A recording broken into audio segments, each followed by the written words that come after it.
এই সংসারে সব থেকে বেশি কঠিন কাজ কোনটা? কেউ বলবেন যুদ্ধ করা, কেউ বলবেন ধন অর্জন করা, আবার কেউ বলবেন জ্ঞান অর্জন করা সব থেকে বেশি কঠিন।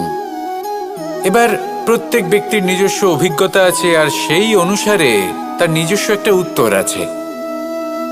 সাধারণভাবে দেখতে গেলে এই সংসারে সব থেকে কঠিন হলো তপস্যা করা, অর্থাৎ সব কিছু ত্যাগ করে তপস্যায় নিজেকে বিলীন করে দেওয়া। এবার এর থেকে বেশি কঠিন এই সংসারে আর কি বা হতে পারে? এই সংসারে, এই সমাজে, নিজের পরিবারের মধ্যে থেকেও ধৈর্য ধরে সামনে অগ্রসর হওয়া, এটা হলো সব থেকে কঠিন কাজ। কারণ যখন আপনি তপস্যা করেন তখন সেখানে আপনার ধৈর্য ভাঙার মতো কেউ থাকেন না, না কোনো বন্ধু, না কোনো আত্মীয়, না কোনো শত্রু, কেউ না। কিন্তু যখন আপনি এই সমাজে, এই পরিবারে থাকেন, কোনো না কোনো ব্যক্তি এসে আপনার ধৈর্যের বাঁধ ভেঙে দেওয়ার ক্ষমতা রাখেন। তারা আপনার ধৈর্যের বাঁধ ভেঙে দেয়, আর কখনো কখনো তারা অনিচ্ছাকৃতভাবেই সেটা করে থাকেন। কারণ তাদের মানসিকতা আপনার থেকে আলাদা, তাদের কর্ম আপনার থেকে আলাদা, তাদের দৃষ্টিভঙ্গি আপনার থেকে আলাদা, জীবন যাপন আপনার থেকে আলাদা। সেক্ষেত্রে আপনি ধৈর্যচ্যুত হন, প্রসন্নতা আপনার থেকে ছিনিয়ে নেওয়া হয়। সেই জন্য এই সংসারে, এই পরিবারের থেকেও ধৈর্য ধরে সামনে অগ্রসর হওয়া কোনো পর্বতের শিখরে গিয়ে তপস্যা করার থেকেও অনেক বেশি কঠিন। আর যে ব্যক্তি এই সমাজেই, এই পরিবারে, সেই সকল মানুষের মধ্যে থেকে গিয়েও ধৈর্য ধরে অগ্রসর হতে থাকেন, যারা এই কাজটা শিখে নিতে পারেন, তারাই কিন্তু জীবনে আনন্দ লাভ করতে পারেন। এই ধৈর্যই শেষে আপনার জীবনে প্রসন্নতা বহন করে আনবে। তাই ধৈর্য ধরে জীবনের পথে অগ্রসর হন, আর আমার সাথে ভালোবেসে বলুন, রাধা রাধা। এই জীবনে তিনটি গুরুত্বপূর্ণ শব্দ আছে যা বোঝা আমাদের কাছে খুব গুরুত্বপূর্ণ, এবং এই তিনটি শব্দের নিজস্ব অর্থ আছে। প্রথম হলো সঙ্গবদ্ধতা, অর্থাৎ একসাথে মিলে কাজ করতে হবে, একসাথে মিলে পরিশ্রম করতে হবে, সামনে এগোতে হবে। এরকম করতে পারলে আপনার শক্তি বৃদ্ধি পাবে, আপনার ক্ষমতা বৃদ্ধি পাবে, আপনি এগোতে পারবেন এবং অনেক দূরে যেতে পারবেন। দ্বিতীয় হলো আত্মবিশ্বাস। হেরে যাওয়া বস্তুও আবার জিতে নিতে পারবেন। যদি আপনার নিজের আত্মবিশ্বাস থাকে তাহলে আপনি কখনো পরাজিত হবেন না। এবং তৃতীয় হলো অহংকার। জয়লাভ করার পরেও কিন্তু এটা আপনাকে পরাজিত করতে পারে। সেই জন্য জীবনে সঙ্গবদ্ধ হন, আত্মবিশ্বাস রাখুন, কিন্তু কখনোই অহংকার করবেন না। এই অহংকার আপনার থেকে সব কিছু কেড়ে নিতে পারে। এই অহংকারের জন্যই মথুরাপতি কংস নিজের পতনের দিকে অগ্রসর হয়েছিলেন। এই অহংকারকে ত্যাগ করুন, আর আমার সাথে ভালোবেসে বলুন, রাধা রাধা। আমরা যখনই কোনো গাছের চারা রোপণ করি তখন সবার আগে পরীক্ষা করে দেখি যে যেখানে আমরা চারা রোপণ করতে চলেছি সেখানকার মাটি আদৌ উর্বর কিনা, সেই মাটি সেই চারাকে বাড়তে সাহায্য করবে কিনা। যখন একটা চারা রোপণের আগে আমরা এত কিছু ভাবতে পারি, তাহলে কাউকে বিশ্বাস করার আগে আমরা কেন ভাবি না? জীবনে কখনো এই বিশ্বাসরূপী চারা কোথাও রোপণ করার আগে বোঝার চেষ্টা করুন যে যার ওপর আপনি বিশ্বাস করতে চলেছেন সে কি আদৌ আপনার বিশ্বাসের যোগ্য কি না। ভেবে দেখুন সেই ব্যক্তি ভবিষ্যতে গিয়ে আপনার বিশ্বাস ভাঙতে পারে কি না। এটাও ভেবে দেখুন যে যাকে আপনি বিশ্বাস করতে চলেছেন তাকে আপনি বিশ্বাস করলে নিজের জীবনের উদ্দেশ্যে আপনি অগ্রসর হতে পারবেন কি না। আর তার জন্য প্রয়োজন সঠিক সিদ্ধান্ত, পরখ করা, কোনটা উচিত কোনটা অনুচিত সেটা বোঝা। আর তাতে কিন্তু আপনি সন্দেহবাতিক হবেন না, তাতে আপনি আরো নিপুণ হয়ে উঠবেন। তাই যদি আপনি নিপুণ হয়ে উঠতে চান তাহলে বোঝার চেষ্টা করুন, পরখ করে দেখুন, কোনটা উচিত কোনটা অনুচিত বুঝুন। আর বিশ্বাস তখনই করুন যখন আপনি 100% নিশ্চিত হবেন যে সে বিশ্বাসের যোগ্য।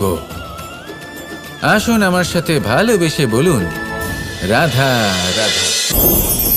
রাধা কখনো কখনো আমার জন্য বড়ই সুগন্ধি আতর নিয়ে আসে, পারিজাত ফুলের মালা নিয়ে আসে আমার প্রসাধন করবে বলে, এবং আমার সব থেকে বেশি প্রিয় মাখন নিজে হাতে বানিয়ে আনে আমাকে নিজে হাতে খাইয়ে দেবে বলে, সবকিছু আমাকে প্রসন্ন করবে বলে। কিন্তু আপনি কখনো ভেবেছেন যে এই আতর কিভাবে বানানো হয়? সহস্র ফুলের পাপড়ি একসাথে পিষে নিতে হয়, তারপরে তার থেকে যে রস নিঃসৃত হয় সেই রস দ্বারাই আতর তৈরি হয়। অনেক সংখ্যক ফুলকে অসীম যন্ত্রণা ভোগ করতে হয়, তবে তারা আমার প্রসাধন সামগ্রী হয়ে উঠতে পারে। দুধ থেকে মাখন তৈরি করার জন্য কতটা পরিমাণ মন্থন সহ্য করতে হয় সেটা আপনি জানেন। ঠিক সেই রকমই হলো আমাদের জীবনও। বিপদও আসে, কঠিন পরিস্থিতিও আসে, এর সম্মুখীন হতে শিখুন। মনে রাখবেন, আপনি হলেন সেই দুধ যাকে মন্থন সহ্য করতে হবে মাখন হয়ে ওঠার জন্য। মনে রাখবেন, আপনি হলেন সেই ফুলের মতন যাদের পিষ্ট হতে হবে সুগন্ধি আতর হয়ে ওঠার জন্য, যাকে এই সংসার পছন্দ করে। কখনো কখনো জীবনে আপনার সাথে খারাপ শুধুমাত্র এই কারণে ঘটে যাতে আপনার শ্রেষ্ঠ রূপ এই সংসারের সামনে আসতে পারে। শুধুমাত্র কঠিন পরিস্থিতি এবং বিপদকে একটা সুযোগ হিসেবে দেখার চেষ্টা করুন। আপনার জন্য এই সংসার বদলে যাবে, সংসারকে দেখার দৃষ্টিভঙ্গি পাল্টে যাবে, আপনার ভাগ্য পাল্টে যাবে, আর এই মন প্রসন্ন হয়ে বলবে, রাধা রাধা। পাশা নামক এই খেলাটি আপনারা নিশ্চয়ই খেলেছেন, না খেলে থাকলে দেখেছেন, আর যদি দেখেও না থাকেন তাহলে নিশ্চিত রূপে শুনেছেন। মহাভারতের এই মহাযুদ্ধ কোথাও না কোথাও এই পাশা নামক খেলার কারণে হয়েছিল। পাশার এই বিচিত্র খেলা, দান, এইসবের কারণে কেউ নিজের মাথায় রাজ মুকুট পরিধান করেছিলেন, আবার সেখানেই পরাজিত হওয়ার জন্য কাউকে বনবাসও ভোগ করতে হয়েছিল। কিন্তু এই খেলা সমাপ্ত হওয়ার পরে সমস্ত ঘুঁটি আর এই পাশার ছক একই পুটলিতে স্থান পেল। এটাই হলো আমাদের জীবন। এই সংসারে আমরা জয় পরাজয়ের বিষয়ে এতটাই ভাবি, এত চিন্তা করি যে এই জীবনের খেলার আনন্দটাই উপভোগ করতে পারি না। আর অবশেষে কি হয়? কেউ জয়ী হন, কেউ পরাজিত হন, কিন্তু দুজনেই একই স্থানে পৌঁছে যান। প্রত্যেক ব্যক্তি মৃত্যুর পরে একটি নির্দিষ্ট স্থানেই পৌঁছতে বাধ্য, কিন্তু ততক্ষণ এই জীবন, এই খেলা, তার আনন্দ উপভোগ করুন। এই সংসারে সেই ব্যক্তি শ্রেষ্ঠ স্থানে পৌঁছতে পেরেছেন যিনি এই সংসারকে প্রকাশ প্রদান করেছেন, যিনি কখনো জয় পরাজয় এ বিষয়ে ভাবেননি, শুধু এই জীবনের খেলার আনন্দ উপভোগ করেছেন। এটাই আপনিও করুন, আর আমার সাথে ভালোবেসে বলুন, রাধা রাধা। প্রত্যেক মানুষ নিজের জীবনে দুঃখ অনুভব করেন। প্রত্যেকের দুঃখ আলাদা হতে পারে। কারোর মনে এই দুঃখ থাকে যে সে তার বাবা মায়ের সব ইচ্ছে পূরণ করতে পারেননি। কেউ এটা ভেবে দুঃখ পান যে সে চিরকাল সদাচার করেছেন, সৎকর্ম করেছেন, কিন্তু তাও তাকে দুরাচারী বলে মনে করা হয়। কেউ এটা ভেবেও দুঃখ পান যে তার সামনে যে ব্যক্তি রয়েছেন তার চোখে তিনি শত্রু হয়ে উঠেছেন বা দুষ্ট হয়ে উঠেছেন, যেখানে তিনি হয়তো কোনো অনুচিত কাজই করেননি। এবার এই সমস্ত বিষয় নিয়ে ভেবে নিজের ব্যক্তিত্ব নিয়ে সন্দেহ প্রকাশ করবেন না। যদি নিজের ব্যক্তিত্ব নিয়ে কোনো সন্দেহ থেকে থাকে তাহলে কর্ম সংক্রান্ত প্রশ্ন করুন যে আপনি যা করেছেন তাতে কি উচিত ছিল, কি অনুচিত ছিল। যেটা প্রয়োজন সেটা এটা বোঝার যে আপনার অন্তর্মন, আপনার বিবেক আপনাকে কি বলছে, আর আপনার অন্তর্মন আর আপনার বিবেক আপনাকে যেটা করতে বলবে শুধু সেটাই করুন। আর তারপরে এই সংসার কি বলবে, কি ভাববে সেসব নিয়ে ভাবতে যাবেন না, কারণ এই সংসার তো ঈশ্বরকেও প্রশ্ন করে থাকে, ঈশ্বরকেও দোষী মনে করে। কখনো কখনো যখন কোনো ঘটনা মানুষের ইচ্ছা অনুযায়ী ঘটে না, তখন মানুষ এটা বলে যে হে ঈশ্বর, আপনি আমার পাশে থাকলেন না, আপনি বড়ই কঠোর, এটা আপনার দোষ। যেখানে বেশিরভাগ সময় হয়তো সে নিজেই নিজের কর্মফল ভোগ করছে, আর কখনো কখনো ঈশ্বর হয়তো তার জন্য আরো ভালো কোনো পরিকল্পনা করে রেখেছেন, কিন্তু মানুষ সেটা বুঝতে পারে না। তাই দিনের শেষে যেটা প্রয়োজন সেটা হলো নিজের মনের কথা বুঝতে হবে।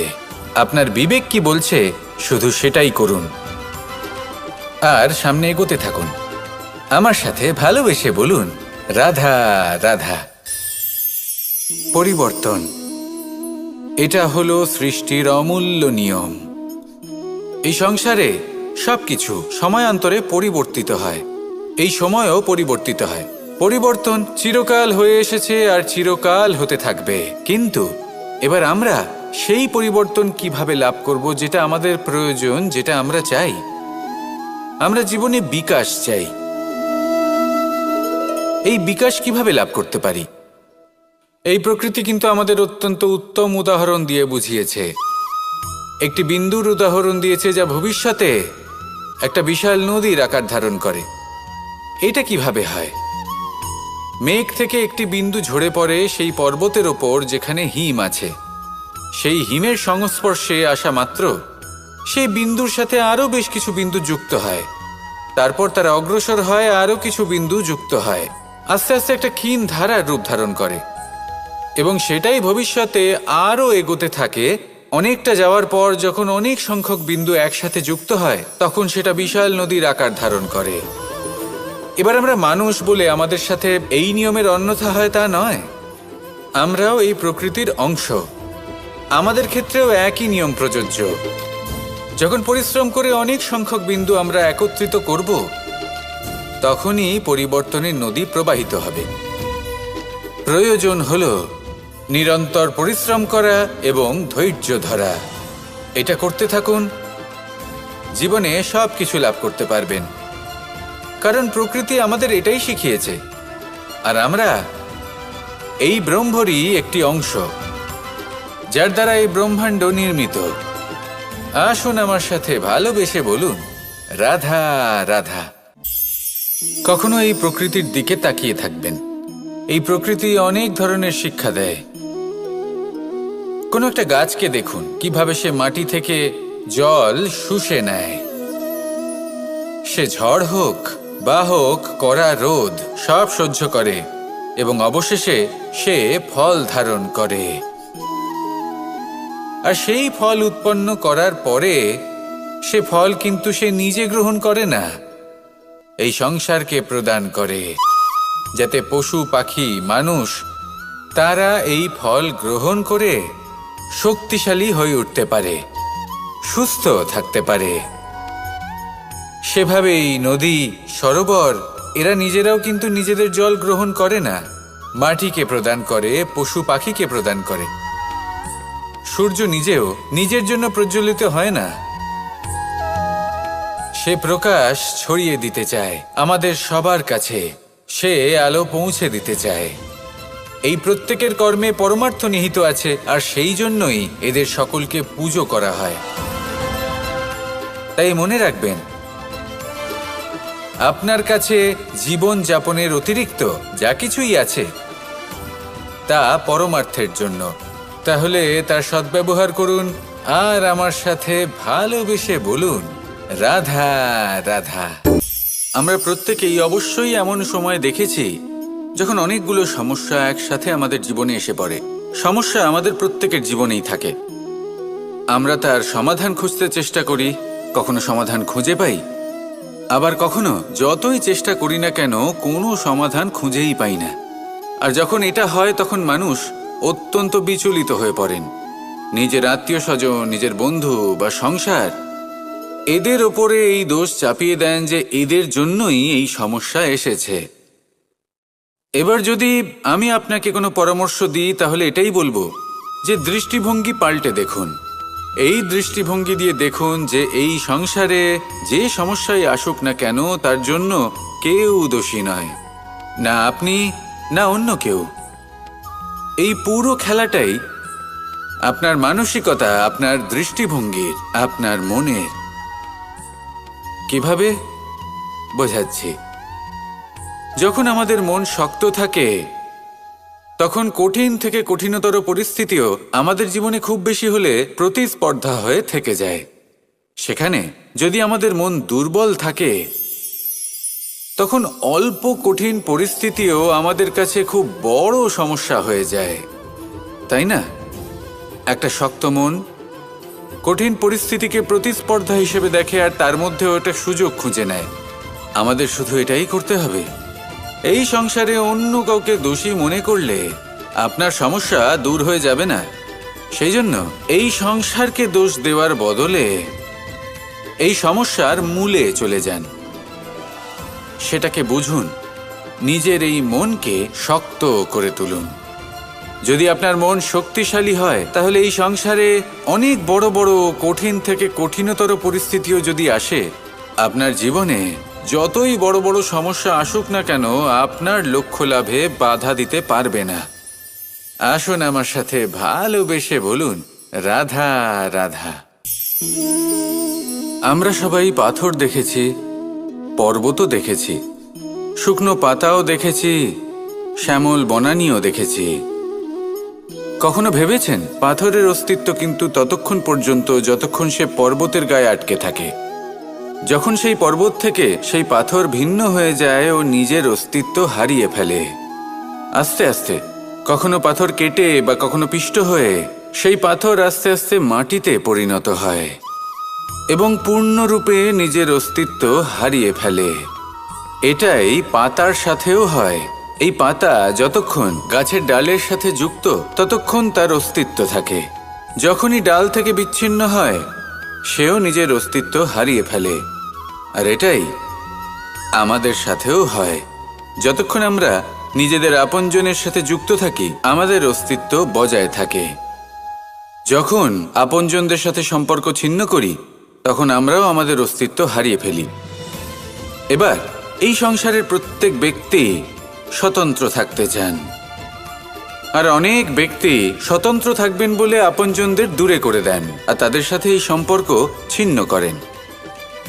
এটা কি সত্যি প্রয়োজন? আপনজনদের সাথে সম্পর্ক ছিন্ন করে নিজের অস্তিত্ব হারিয়ে ফেলা প্রয়োজনীয়, নাকি আপনজনদের সাথে সম্পর্ক বজায় রেখে নিজেদের স্বতন্ত্র করে রাখা সেটা আবশ্যক? নির্বাচন আপনারই। আসুন আমার সাথে ভালোবেসে বলুন, রাধা রাধা।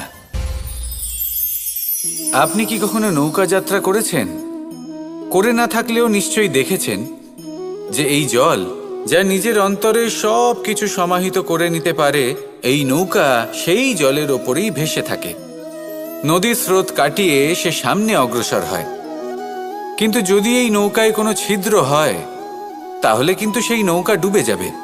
আর এতে কোনো তফাৎ হবে না যে সেই ছিদ্র ছোট নাকি বড়, নৌকা ডুবে যাবে।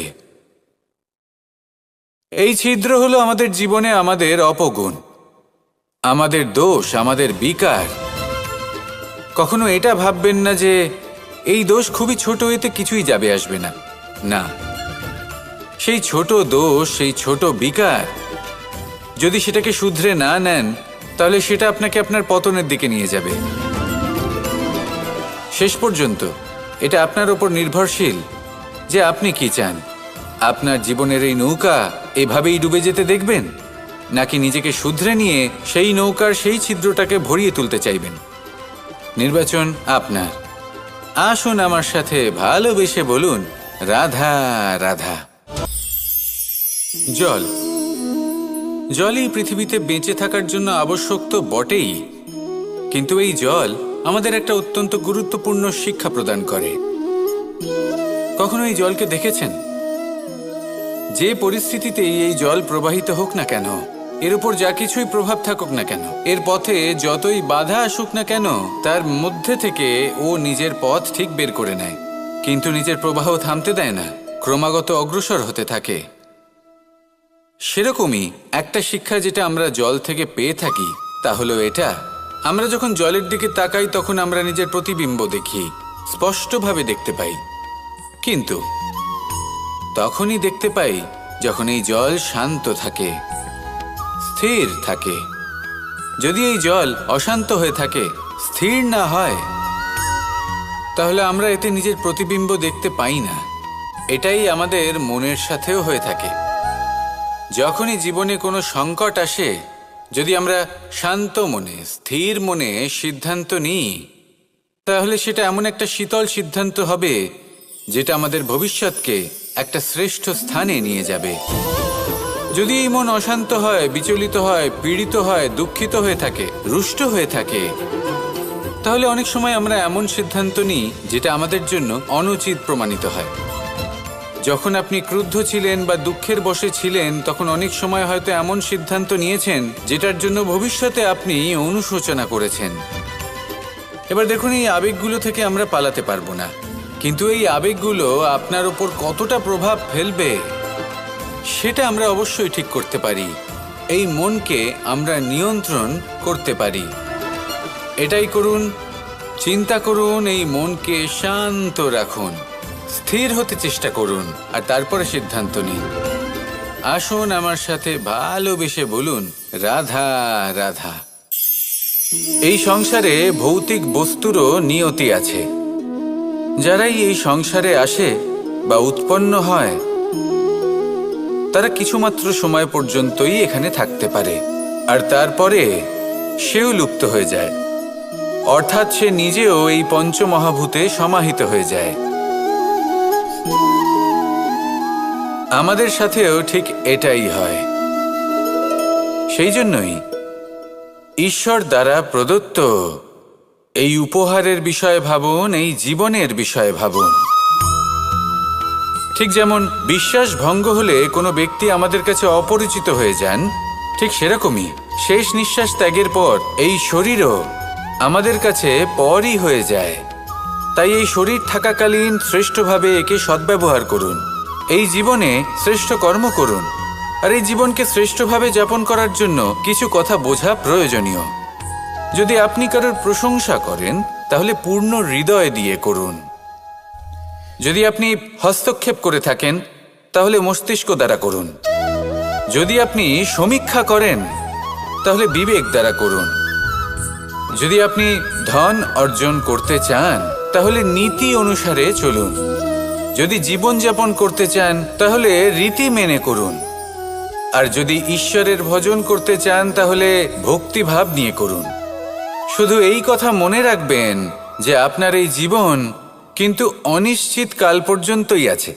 কতক্ষণ আছে সেটা কেউ জানে না। তাই কিছু মুহূর্ত যেটা যাপন করতে আমরা এখানে এসেছি, সেখানে ক্রোধ, অহংকার, ঈর্ষা, এইসব আবেগের কি গুরুত্ব বলুন তো? এগুলো ত্যাগ করুন। মানুষকে ক্ষমা করতে শিখুন, আস্তে আস্তে বিশ্বাস করতে শিখুন। এই সংসারে নিঃস্বার্থভাবে প্রেম করতে শিখুন, আর সবার মধ্যে আনন্দ বিতরণ করুন। তাই এই সব গুণ যদি আপনি আত্মসাৎ করতে পারেন, তাহলে আপনার জীবনে শুধু আনন্দ এবং আনন্দই বিরাজমান হবে।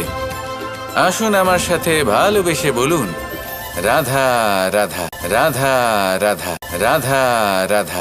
ধর্মরথের 4টি অশ্ব চালানোর জন্য যিনি সারথি হবেন, তার যে 4টি গুণ থাকা প্রয়োজন, সেই সমস্ত গুণ অর্জুনের মধ্যে উপস্থিত রয়েছে। কর্মের শক্তি রয়েছে, ধর্মের প্রতি আসক্তি রয়েছে, জ্ঞানের অভিব্যক্তি রয়েছে এবং সমর্পণের ভক্তি রয়েছে। নিশ্চিত রূপে ধর্মরথে সারথি হবার জন্য অর্জুনই সব থেকে যোগ্য। আর ও শুধুমাত্র দ্রৌপদীর স্বামীই হবে না, ইতিহাসে কুরুবংশের রাজকুমার বা ইন্দ্রপুত্রের নামেই শুধু পরিচিত হবে না, বরং অর্জুনই স্বয়ং ইতিহাস রচনা করবে। অর্জুনই হবে কৃষ্ণ সারথি। যত্র যোগেশ্বর কৃষ্ণ তত্র পার্থ ধনুর্ধর। তাহলে আসুন আর আমার সাথে ভালোবেসে বলুন, রাধা রাধা।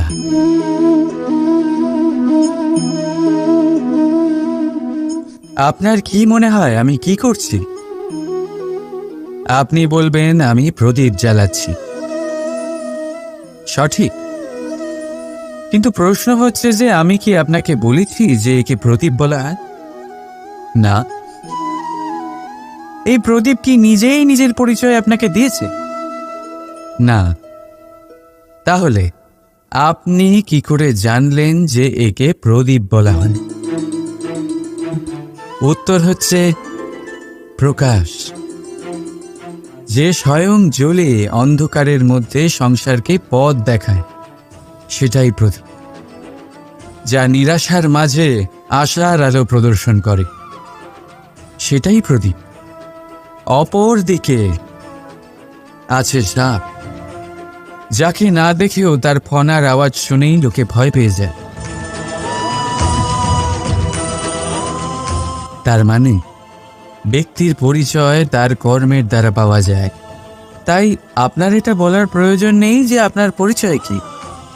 এটা আপনার কর্মই নিশ্চিত করবে যে লোকে আপনাকে প্রদীপ ভেবে ভালোবাসবে নাকি সাপ ভেবে ভীত হয়ে থাকবে। রাধা রাধা। সময় কত বিচিত্র হয়। সময় আমাদের পক্ষে থাকলে আমরা নিজেদের রাজা মনে করে নিই, আর সেই সময় যদি বিপক্ষে চলে যায় তাহলে নিঃস্ব হতে সময় লাগে না। তাই মানুষের একটা অভ্যেস আছে, খারাপ সময়ের জন্য কিছু সঞ্চয় করা। আত্মীয়, বন্ধু খারাপ সময় পাশ থেকে সরে যায়। যশ, মান প্রতিকূল সময় চিরস্থায়ী হয় না। তাই মানুষ মনে করে অর্থ সঞ্চয় করাই শ্রেয়। অর্থের কোনো হৃদয় নেই যা সময়ের সাথে পরিবর্তিত হবে। সংসার বলে সর্বদা অর্থ সঞ্চয় করতে থাকে। খারাপ সময় অবশ্যই কাজে লাগবে, কিন্তু আমি বলবো শুভ কর্ম করতে থাকুন, আনন্দে থাকুন, নিজের ওপর আর ঈশ্বরের ওপরে বিশ্বাস রাখুন। খারাপ সময় কখনো আসবেই না। রাধা রাধা। প্রকৃতি মানুষকে এক বিশেষ শক্তি দিয়েছে, অন্য জীবের থেকে বেশি শক্তি দিয়েছে। স্মরণ শক্তি। এই শক্তি মানুষকে অন্য জীবের থেকে ভিন্ন করে, ইতিহাস রচনা করার প্রেরণা দেয়, জ্ঞানকে বংশানুক্রমে এগিয়েও নিয়ে যায়। আর যারা ভুলে যান, অধিকাংশ সময় তারা উপহাস আর দয়ার পাত্র হয়ে যান। কিন্তু এটাই কি প্রকৃত রূপে সত্য? না।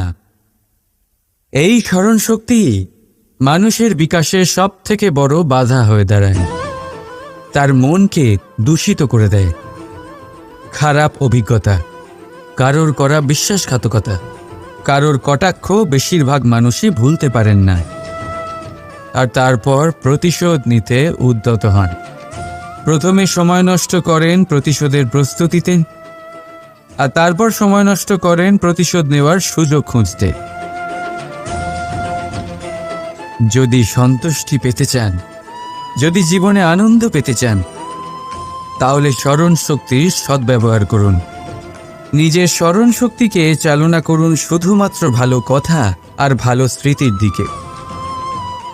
জীবনে আনন্দ পাবে। রাধা রাধা। মানুষ নিজের পরিবারের জন্য কত কিছুই না করে, দিন রাত পরিশ্রম করতে থাকে যাতে তার পরিবারের প্রয়োজন পূরণের জন্য অর্থ রোজগার করতে পারে। কিন্তু শুধু অর্থ রোজগার করাটাই কি যথেষ্ট? আপনি বলবেন, হ্যাঁ নিশ্চয়ই, অর্থ দিয়ে সব কিছু পাওয়া যায়, বিদ্যা পাওয়া যায়, বাড়ি পাওয়া যায়, ওষুধ পাওয়া যায়, আর কত কিছুই না পাওয়া যায়।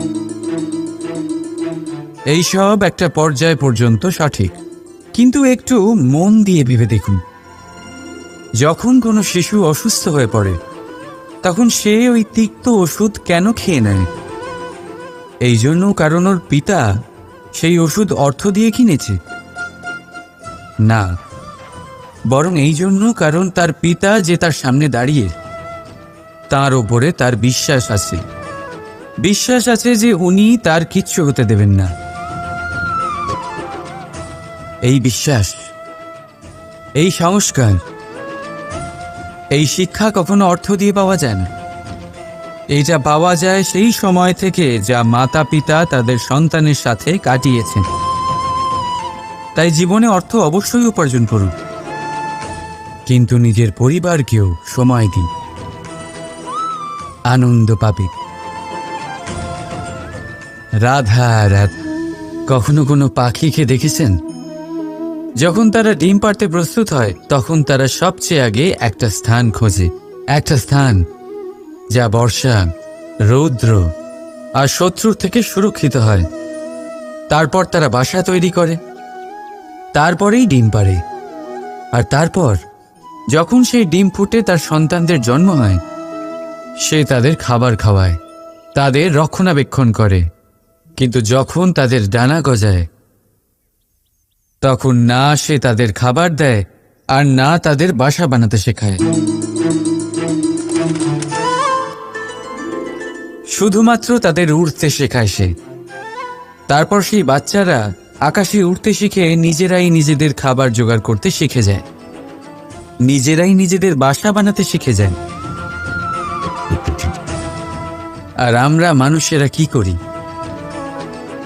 আমাদের সন্তান বড় হয়ে যাওয়া সত্ত্বেও তাদের নিয়ে সর্বদা দুশ্চিন্তা করি। তার জন্য আমরা গৃহ নির্মাণের চেষ্টা করি। নিজের সন্তানকে আরও শক্তিশালী করে গড়ে তোলার বদলে তাকে আমরা দুর্বল করে দিই।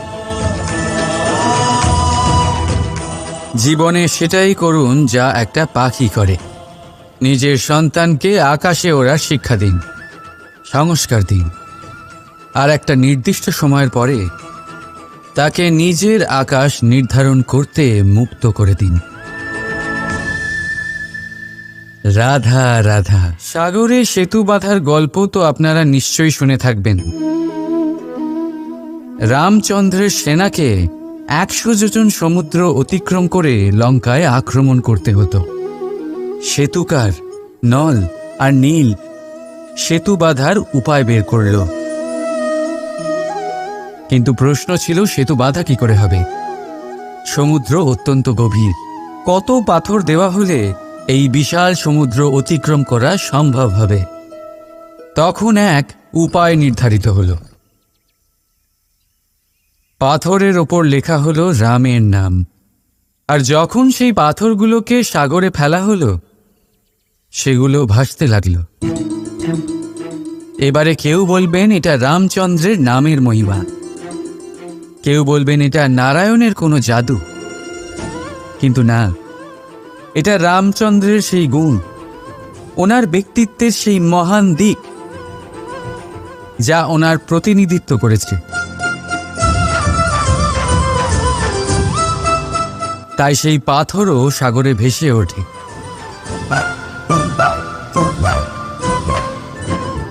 ঠিক সেইভাবেই যেখানে আমরা থাকি না, সেখানে আমাদের গুণ আমাদের প্রতিনিধিত্ব করে। আমাদের নামের শক্তি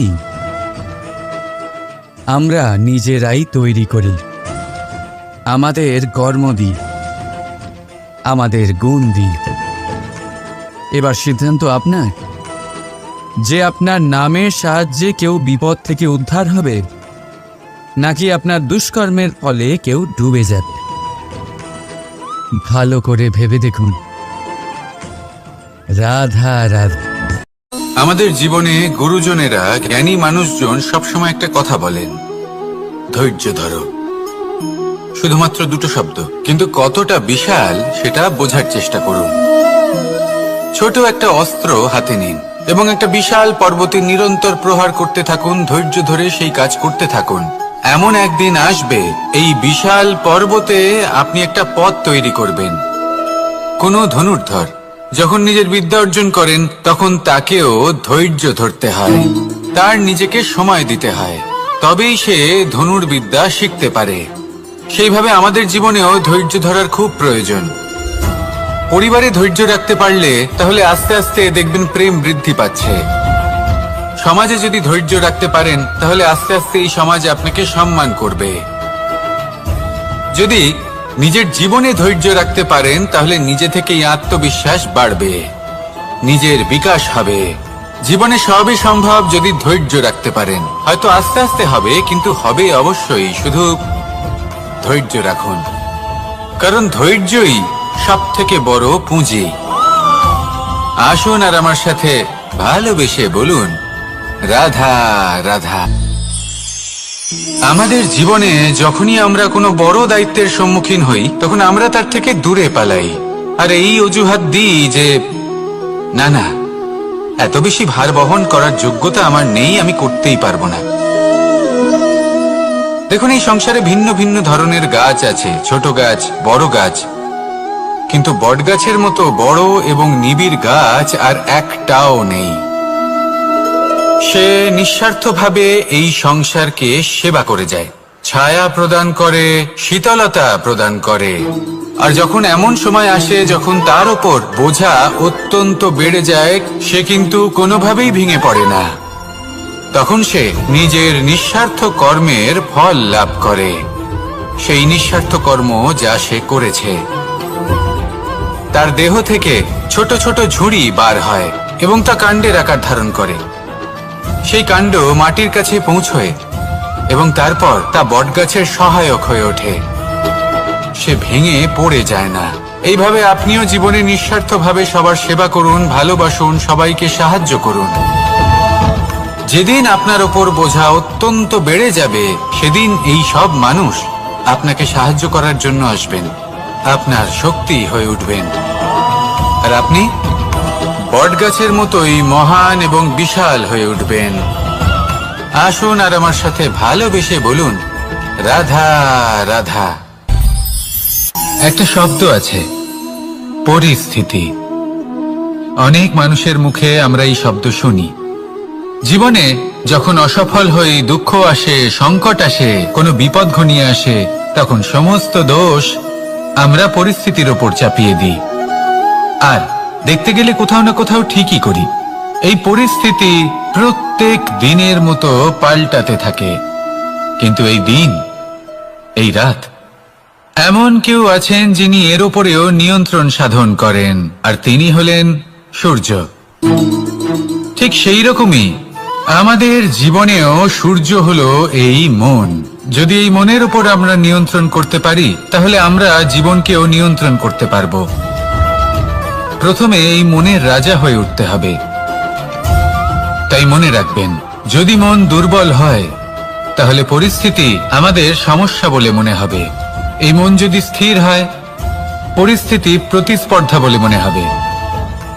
আর এই মন যদি শক্তিশালী হয়ে ওঠে, তাহলে যে কোনো পরিস্থিতি আপনার কাছে একটা সুযোগ মাত্র, এমন এক সুযোগ যাতে অগ্রসর হয়ে আপনি মহান হয়ে উঠতে পারেন। এই মনের শক্তির বৃদ্ধি ঘটান, মহান হয়ে উঠুন, আর আমার সাথে ভালোবেসে বলুন, রাধা রাধা। খুব সুন্দর একটা কাহিনী আছে। একবার এক ব্যক্তি নিজের অসফলতার জন্য ত্রস্ত হয়ে সময় দেবতার তপস্যা করতে বসলেন। উনি তপস্যা করলেন এবং সময় দেবতা প্রসন্ন হলেন, মানুষের রূপ ধারণ করে ওনার সামনে প্রকট হলেন। এবার সেই ব্যক্তি ওনাকে জিজ্ঞেস করলেন যে কি এমন আছে যার জন্য আপনি বারবার জয়ী হন আর আমি চিরকাল পরাজিত হয়ে থাকি? কেন এত পরিশ্রম করা সত্ত্বেও আমি সাফল্য লাভ করতে পারি না?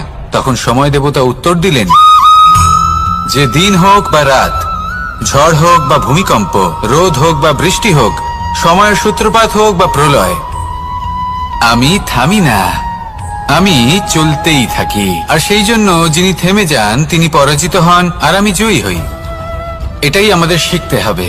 জীবনে সবসময় চলতে থাকুন, কখনো থামবেন না। হ্যাঁ, কিছুক্ষণের জন্য বিরতি নিতে পারেন, বিশ্রাম করার জন্য, নিজেকে আরো সশক্ত করে তোলার জন্য, কিন্তু থেমে যাবেন না। নিরন্তর কর্ম করতে থাকুন, পরিশ্রম করতে থাকুন, তবেই এই সংসার আপনাকে মনে রাখবে। আসুন আমার সাথে ভালোবেসে বলুন, রাধা রাধা।